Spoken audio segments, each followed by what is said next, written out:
Assalamualaikum warahmatullahi wabarakatuh.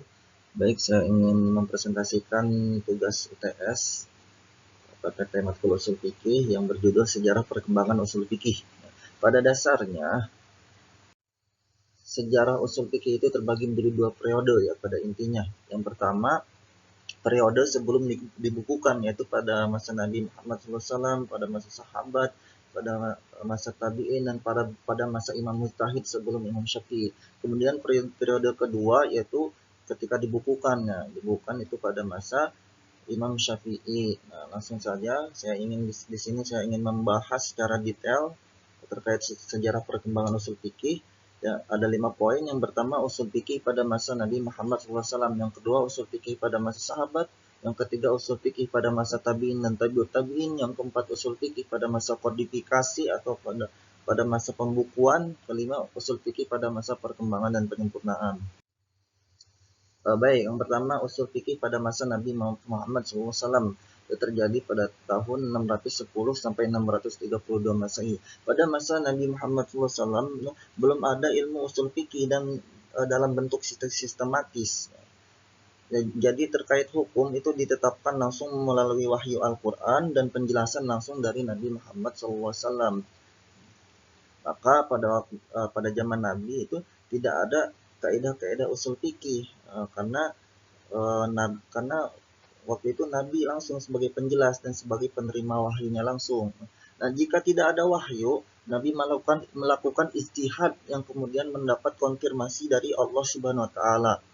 Contohnya apa? Contohnya pada kasus penentuan tawanan perang Badar. Pada waktu itu Nabi Muhammad SAW itu lebih memilih untuk menawan lebih memilih untuk menawan pasukan perang Badar orang kafir tuh.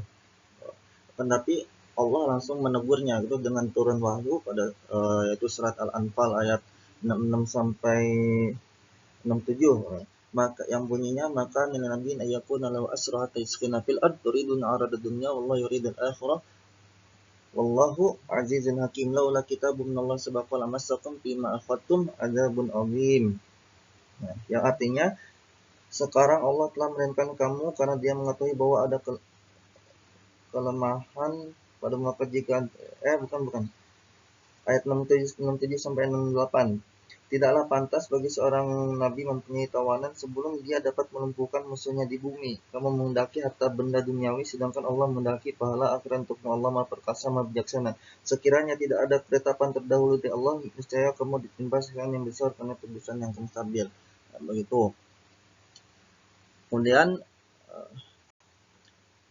para sahabat mengikuti petunjuk langsung dari Nabi dalam menyelesaikan masalah hukum. Selanjutnya, yang kedua usul fikih pada masa sahabat, para sahabat pada tahun 632 sampai 662 Masehi. Pada masa sahabat itu masih belum ada kodifikasi atau penulisan sistematis tentang usul fikih, tapi secara prakteknya telah ada secara implisit dalam ijtihad sahabat. Setelah wafatnya Nabi, para sahabat menggunakan ijtihad dalam menyelesaikan persoalan baru seperti qiyas dan maslahah mursalah.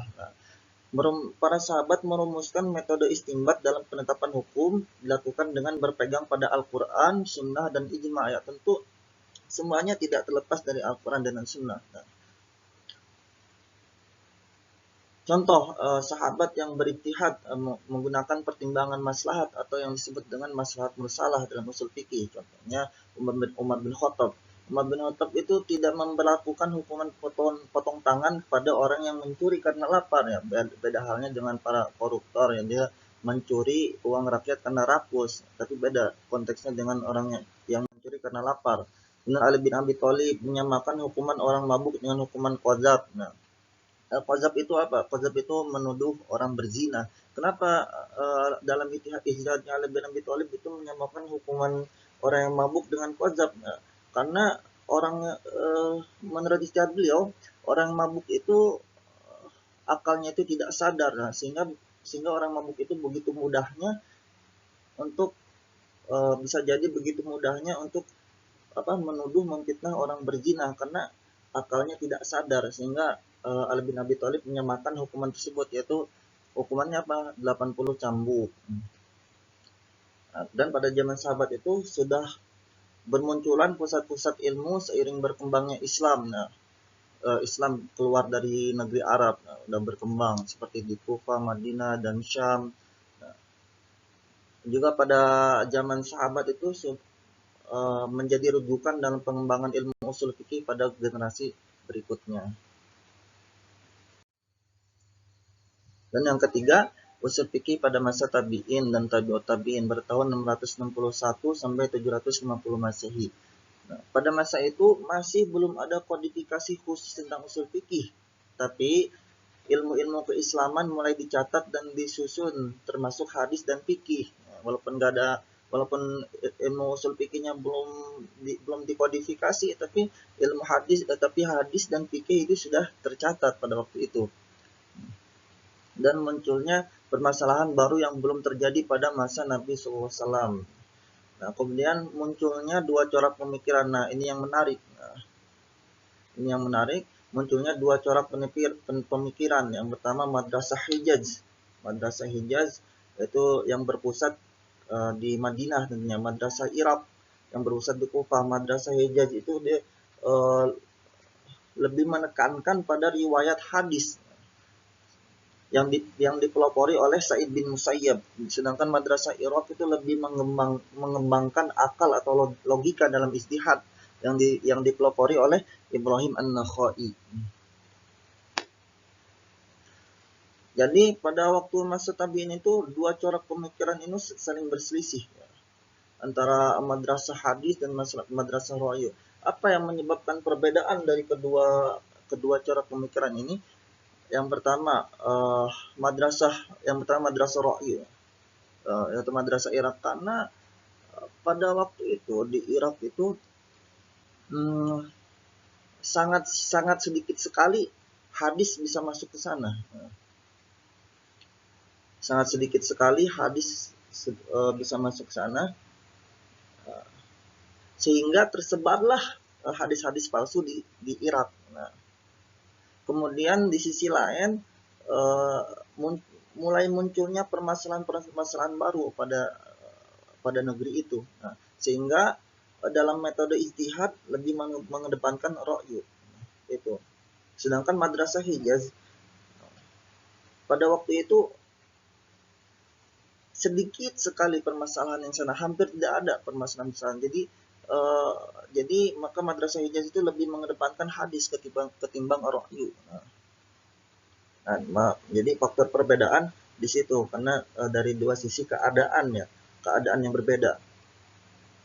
Nah, maka ada seorang ulama yang bernama lupa saya namanya.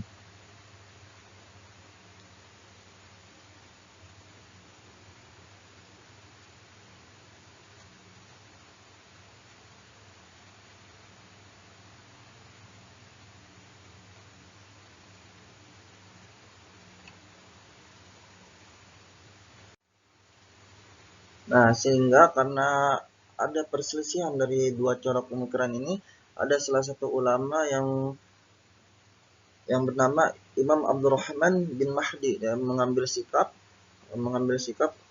Kemudian beliau menyuruh Imam Syafi'i untuk menulis kaidah-kaidah, ya, kaidah-kaidah penting dalam usul fikih.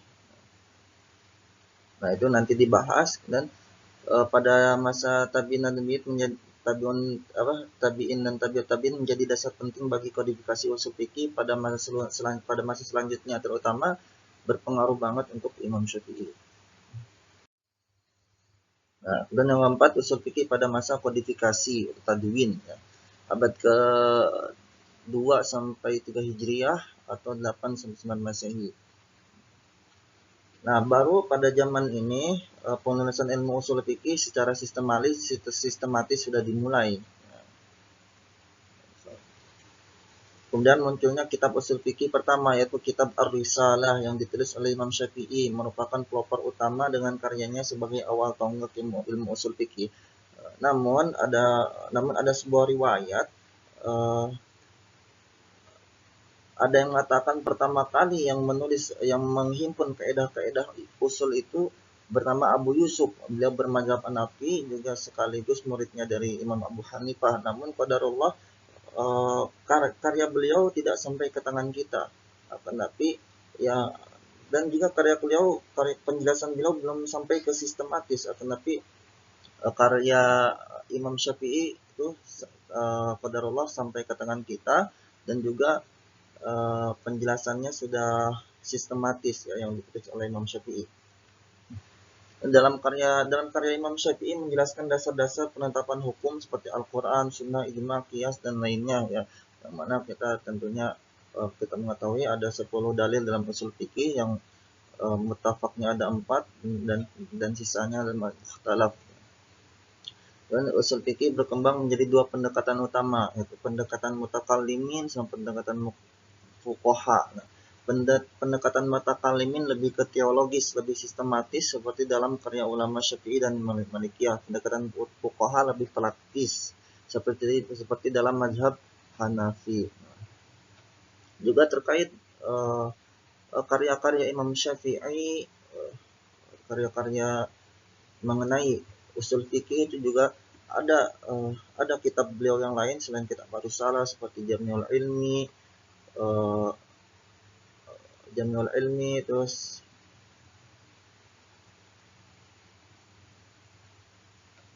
in batalat ihtisan, ikhtilaf, bukan batalat, ibtalul istihsan, juga ikhtilaful hadis. Nah, itu karya usul fikih beliau selain kitab Ar-Risalah. Baik, Afan, sebelumnya ada slide yang belum saya bahas. Ini juga penting juga untuk rasanya dibahas ya, yaitu faktor-faktor penyebab munculnya penulisan ilmu usul fikih. Yang pertama, adanya perdebatan sengit antara madrasah Iraq dan madrasah Hijaz atau ahlul ra'yu dan ahlul hadis. Yang kedua, mulai melemahnya kemampuan bahasa Arab di sebagian umat Islam akibat interaksi dengan bangsa lain, terutama Persia. Yang ketiga, munculnya banyak persoalan yang belum pernah terjadi sebelumnya dan memerlukan kejelasan hukum, sehingga kebutuhan akan ijtihad kian mendesak. Itu cukup dibacakan aja. Nah, ada referensinya ini. Nah, jazakumullah khairan. Wassalamualaikum warahmatullahi wabarakatuh.